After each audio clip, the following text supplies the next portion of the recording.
Hey guys, welcome back to a new video here on the channel. Hope you're having a good start to the week. And yes, it's another twofer. We have some horror news and some Looney Tunes news. Now let's start off with the horror news. Terrifier 3's teaser trailer has officially dropped online.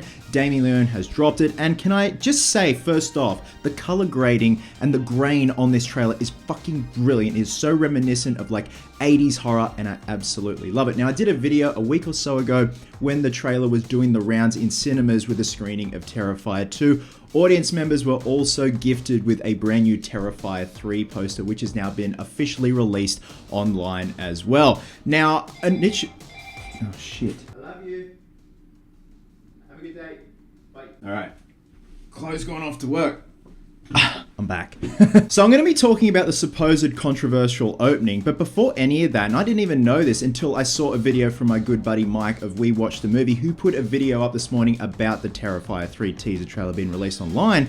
People are apparently losing their absolute minds with the notion that Art the Clown has killed a child. I didn't even realize that till I saw Mike's video, so a massive shout out to Mike from We Watched the Movie. But yeah, this is insane. Look, I get where people are coming from. For me, it's one of those things where if a child dies in a movie that is hyper realistic, we're talking like a war situation or something to that effect, that is what upsets me. And don't get me wrong, the idea of a child being murdered, yeah, no, that's awful. But if it's stylized, if it's fantasy, if it's one of those things where it's make-believe and so loosely based in reality, then I can kind of dismiss it. And in this teaser trailer that we now have in glorious HD and 4K glory with that beautiful grain over it, we see a little girl on Christmas Eve coming downstairs. She sees quote unquote Santa, the back of Santa. She yells out Santa, and lo and behold, it's Art the Clown. We then cut to Art the Clown with a bloodstained wall behind him, treating himself to some milk and cookies, or who knows, brains and cookies. But right off the bat, the film hasn't even been shot yet. Damien Leone has just shot this teaser trailer to kind of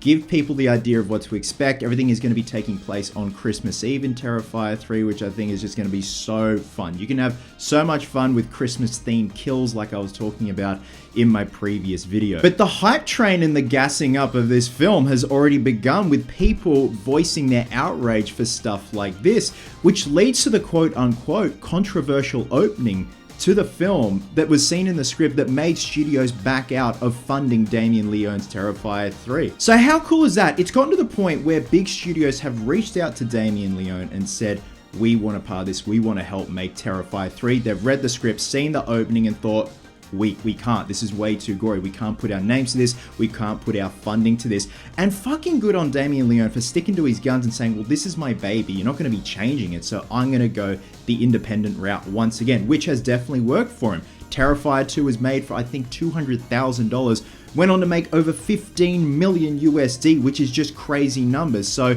he is going to be absolutely fine. But going back to the notion of just sticking to his guns, that is brilliant, but also at the same time, much like the outrage of people expressing distaste for the teaser trailer, you've also got the film being gassed up because of the quote-unquote controversial opening and how much more worse it's going to be than Terrifier 2. So the marketing is just essentially doing itself, and the film hasn't even been shot yet. It goes back to all those articles you were reading when Terrifier 2 came out, that people were fainting, people were vomiting in the cinema, people had to leave. Like I said, it's free marketing. I think that's brilliant. However, Damien Leone has said that this is going to go back to the much darker roots of Art the Clown. In the second one, we got very existential. There was a lot more backstory to Art the Clown, finding out more about what he's all about, what makes him tick, and his origins. So the film is slated for a later release next year in 2024, but like right off the bat, it's already working itself in the marketing machine with gearing it up as the most graphic, violent movie ever.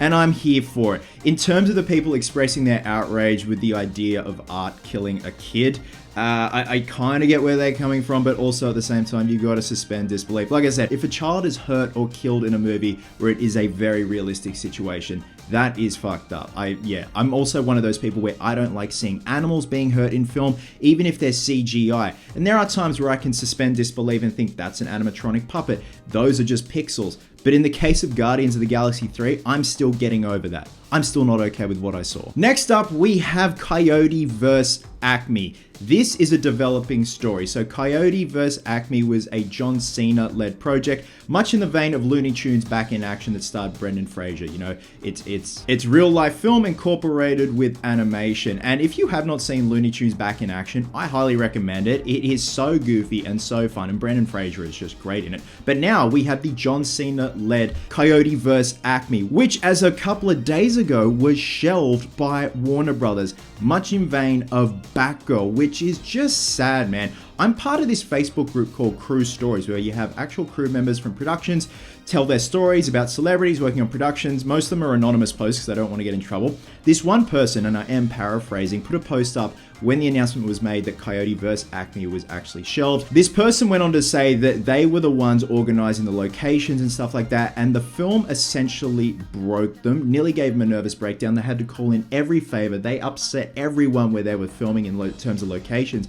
But at the end of the day, they said they were so proud of what they accomplished and the film was going to be amazing. And to see it shelved was absolutely heartbreaking, which I totally get. But now Coyote vs. Acme is actually being shopped to other studios after Warner Brothers axed it, which is great. Someone put it perfectly. I saw a post somewhere and someone's like, so the moral of the story is we just have to severely bully studios and they'll turn. Case in point, Ugly Sonic. Look how that turned out. So in an article from Variety, it says, days after Warner Brothers announced it's shelving the completed Looney Tunes inspired film as a $30 million tax write-off, settle down. The studio was letting the filmmakers shop Coyote vs. Acme to other distributors. So apparently Amazon and Netflix are very interested in this film. And that is great. The fact that they could possibly revive this, it could go on to earn a lot of money, earn its money back, and then have a nice little success story on top of it.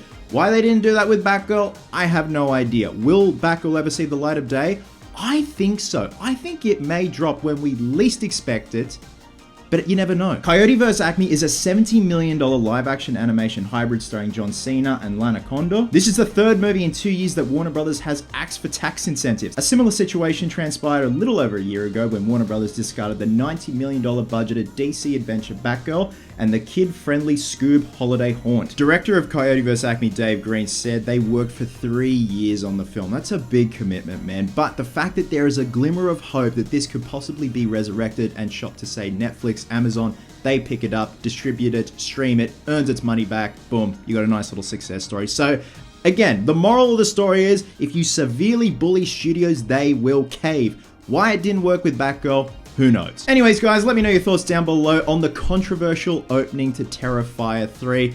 With all the hoo-ha with Art supposedly murdering a girl, I mean, it's Art the Clown. It's only going to get more and more brutal as the films progress. In terms of Coyote vs. Acme, I really hope this turns out to be a nice little success story, given the fact that the crew have put in the hard yards, so much work, a 3-year commitment for it to possibly go down the drain and just all for nothing. There's got to be a happy ending this time around. Either way, love you guts, guys, and I'll catch you in the next one.